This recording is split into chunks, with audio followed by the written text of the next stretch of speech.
سیلاب زدہ علاقوں میں ہاؤسنگ پروجیکٹس فوری بنیادوں پر شروع کیے جائیں تاکہ لوگ خیموں سے نکل کر عزت کے ساتھ چھت تلے جی سکیں۔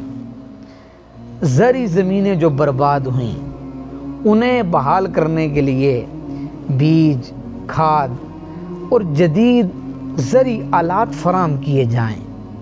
کسان اگر دوبارہ زمین پر نہ آیا تو بھوک ہمارے دروازے تک پہنچے گی، یہ بات یاد رکھیے گا۔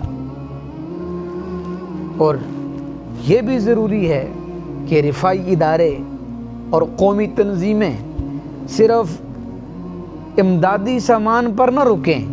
یہ وقت ہے کہ وہ متاثرہ خاندانوں کو چھوٹے کاروباری قرضے اور ہنر سکھانے کے لیے پروگرام دیں تاکہ وہ بار بار ہاتھ نہ پھیلائیں بلکہ اپنے پاؤں پر کھڑے ہوں۔